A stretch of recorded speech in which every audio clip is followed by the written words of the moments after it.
Hey guys, welcome back to part 2 of Slipping Out of SOMA. If you didn't manage to see part 1 and you fancy checking it out, I will leave the link in the description. I'd also like to give a warm welcome back to Drakon for this one. You'll be hearing his voice at various points throughout the video, so huge thank you to him for joining me again, and I hope you all enjoy. I need to pump all the water out before we take off. Can't you do it any faster? To begin with, in this one, I'm just going to be showing you how the water levels work in any of the airlocks that we can find throughout the game, and I'm going to use the submarine vessel to show this. So basically, once the hatch is shut, a water line will appear just above the lock, or below if you're re-entering the ocean sections. Then this water line passes through the lock, giving the illusion of the water draining away or rising.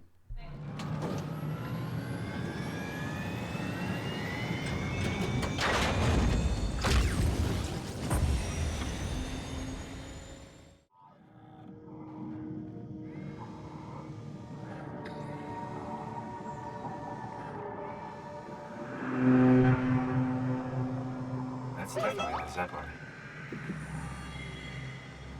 At this point we request a Zeppelin, which is a huge cargo transporter, and it appears to us through the murky depths of the ocean, but I wanted to know exactly where it came from, and it turns out it spawns just far enough out into the ocean that we can't see it.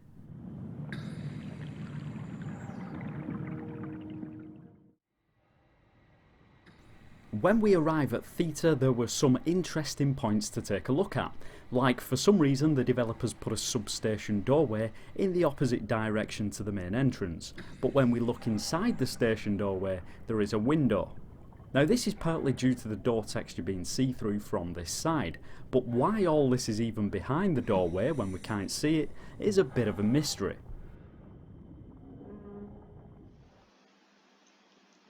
Here we are at the Theta outside map. If you look back there, you can see some area signs and the light. This is basically the playable area. And we are way off in the distance here. These are the cliffs of the abyss. And then we have this weird black box with some cliff sides as well.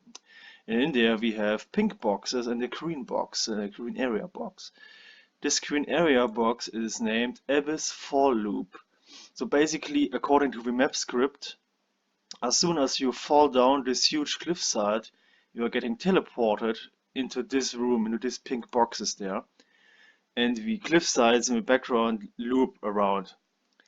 And you basically don't really die according to the map script. You fall endlessly. The suit goes on with pressure warnings and eventually you crash, and then you're getting back up on the cliffside up there again, basically getting teleported. Brandon Wan. Now Brandon Wan was an interesting character to take a look at because we see him on a monitor screen and we can control where he appears using the different options on the computer. So for instance, here he is loaded into a beach scene. Now it turns out that even though we only see these scenes on the monitor during normal gameplay, they are fully modelled locations which are hidden away and can be found just outside the back of the map, and this applies to all the different scenes.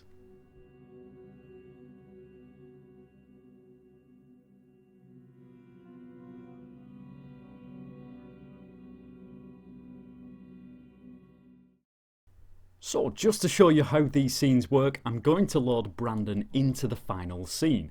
But first of all, I'm going to sneakily teleport our character into the same room and place a chair on the chair that Brandon sits in. This way you can see that the videos on the monitor are not pre-rendered.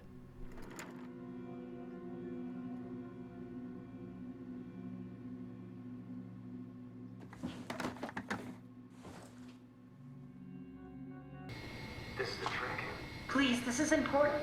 I knew you couldn't be trusted. None of this is real. But you won't break me, WoW. You hear me? You won't break me!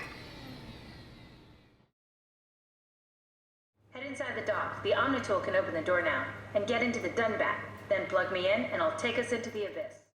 Alright, so we're about to go into the dock to set up the Dumbat, which for those who haven't played this game is a mini submarine, and on the control panel we can see a picture of the interior.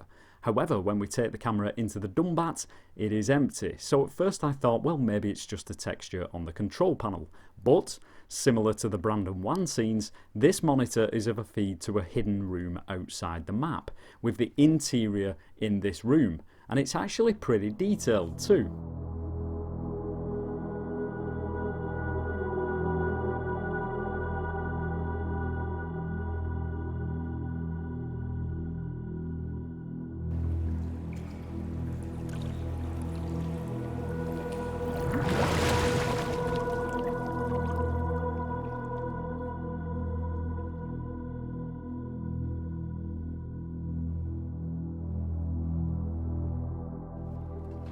One of the scariest chapters during this game, and possibly any game I've played, is when we're in theatre trying to find parts to make a lift shaft work.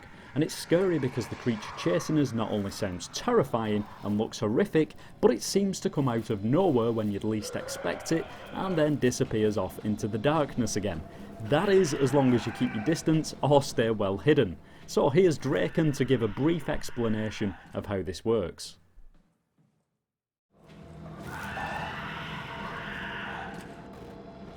Here we are outside the elevator in the Feeder Tunnels map. When you played the game, you know you have to solve a puzzle here to get this elevator running again, while you're being chased by this monster over here. He is named Puppet Dynamic, and Dynamic is quite literally because he teleports around in the entire section. Basically, when you get attacked by him, he disappears and respawns somewhere in the map. Well, not respawns, but he gets teleported actually. There are 53 possible teleport locations. And when you enter certain rooms in this section, he gets teleported near this room to surprise you.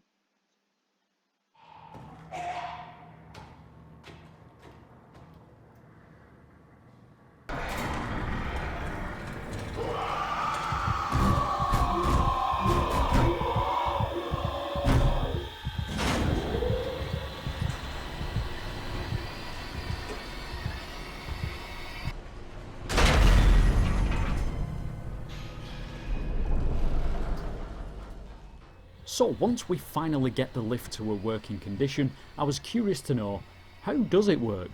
We've seen in other games where it's the lift itself that moves, but what about this one? Well, this one is slightly different, because here it's the lift shaft that does the moving. The lift itself stays still. Then once the lights go out, we get teleported to a separate lift to continue. But we're not quite done with the dreaded creature, because it comes running towards us once we reach the end of this tunnel. Interestingly, Drakon informed me that this time the creature picks up our position every 250 milliseconds, so there literally is no escaping it.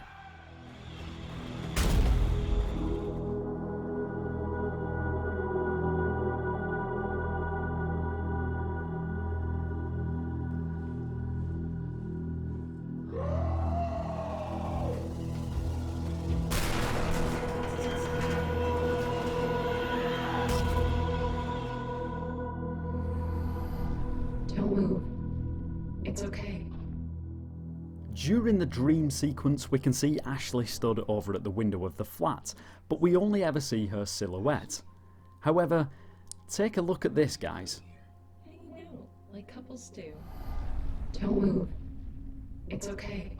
Pretty shocking stuff. She appears to have maggots crawling all over her face.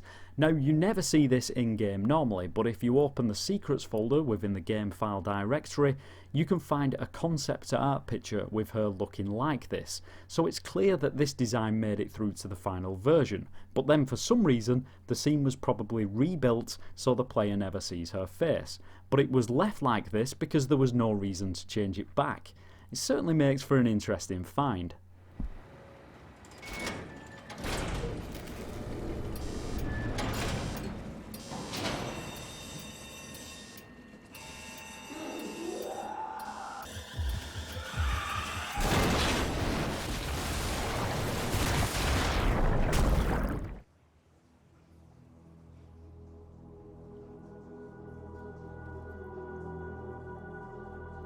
If we take a look beyond the flood doors somewhere, unless you're very quick, it's difficult to do under normal circumstances, but when we do, we can find down the longest section there's this large hole in the side of the map, and by flying through it we can see hidden outside are the tubes that we get washed down to move to the next chapter.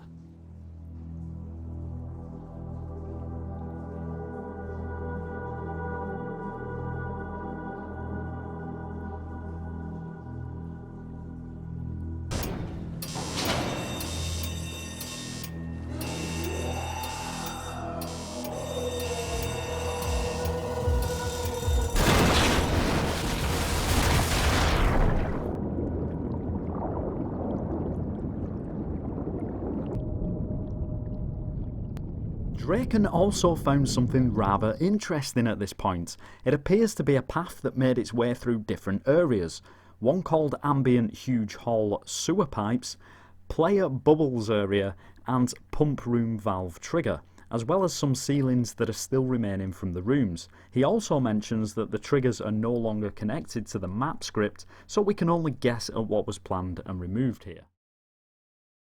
Whilst looking at character models in games, generally we find that they're just hollow, or maybe sometimes have eye and mouth features. In this game, all the models I looked at were hollow.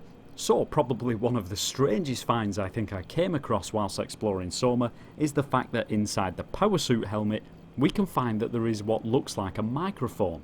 And not only that, there seems to be camera lenses hidden inside here too, almost looking like robot eyes, which I guess technically Simon now is, but it's very strange because we'd never see these.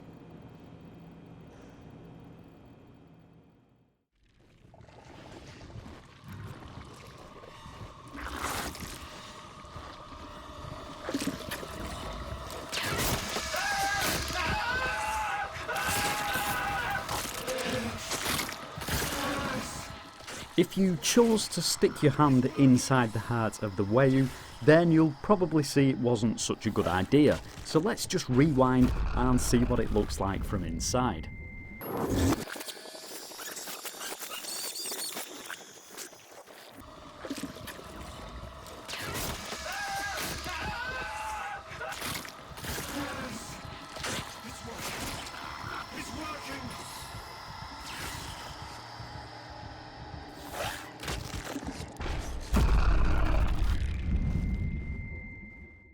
Here we are at the outside of the dome in the inside map, where you shoot the arc into space with this giant laser. And as you maybe have noticed here, we have the Leviathan here. And this is interesting because he does not appear in game. He is set to not active and doesn't get activated by the script. And he is supposed to follow these path marks around the dome, forming a full loop, looping around it. Fiddling around with the map script, basically just adding one line, I was able to reactivate the Leviathan. You can see him here, swimming around as he is supposed to.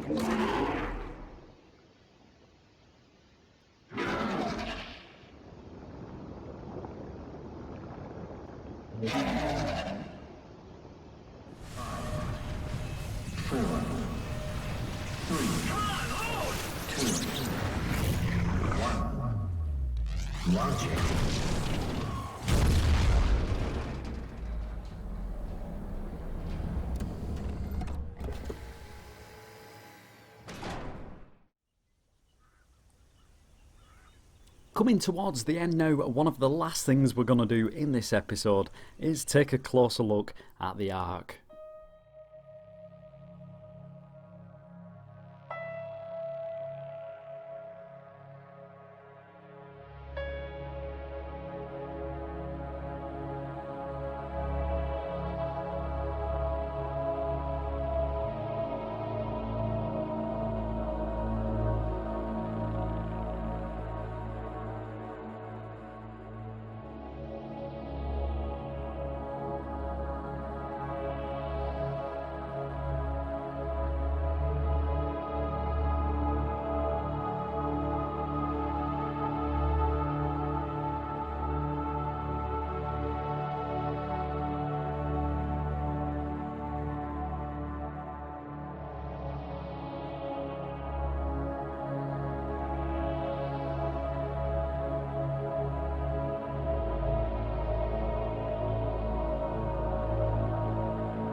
Alright, so that just about wraps up this episode. I'd just like to say another huge thank you to Drakon for supplying me with the extra footage and information that he spent time researching into the game himself. It's been great working with him on this one.